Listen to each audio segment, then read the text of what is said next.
Hey guys, and welcome to another Guild Wars 2 episode. This episode will be featuring the Guardian, which is one of the three profession archetypes in the game. The Soldiers, Adventurers, and the Scholars. The Guardian being the Soldier. Now, the Guardian specializes in protective and defensive abilities. As a soldier profession, Guardians do wear heavy armor. The Guardian's unique mechanics are virtues. Now, the virtues are special abilities that are exclusive to the Guardian profession. These abilities do apply a continuous passive benefit to the Guardian, or they can be activated as shouts, granting immediate benefit to all nearby allies. Activating one of these shouts does disable the passive effect until the ability recharges once again. Each virtue has its own recharge, so you may be able to use them independently from the other ones. Now, for the Virtue of Courage, it has a passive in which every 30 seconds provides Aegis to block against an attack, and upon activating it grants all nearby allies that Aegis as well.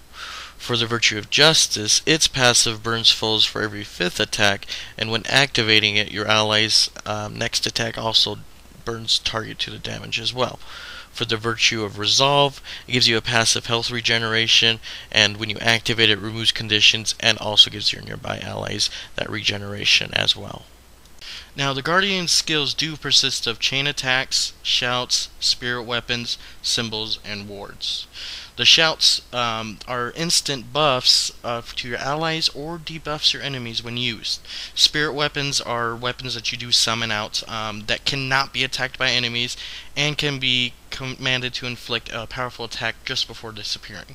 The symbols are ground targeted skills that inflict damage to enemies or deliver benefits to allies. Symbols are persistent for a few seconds and then they dissipate. The wards are marked area on the ground that stops enemies from passing through while allowing allies to move freely.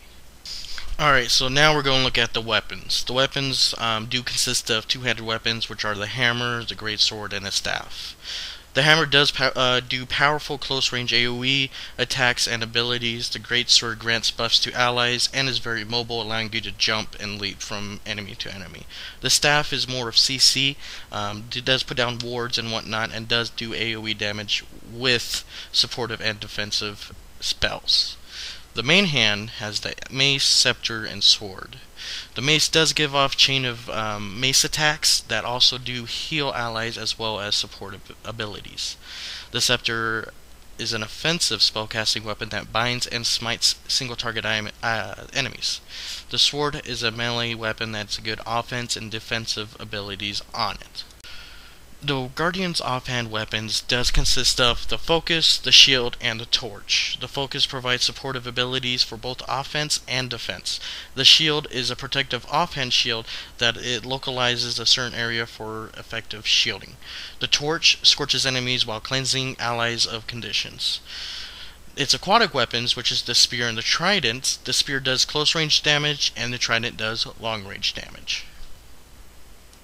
Now, the Guardian itself is definitely a nice mix between the Monk and the Paragon from the first game, Guild Wars, and I would say, from what I've seen, is the most supportive profession.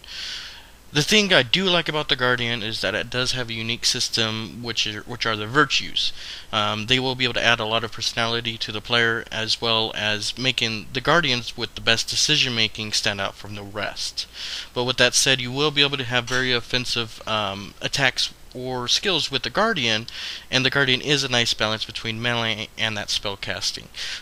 Sort of kind of like a paladin, I guess, from WoW.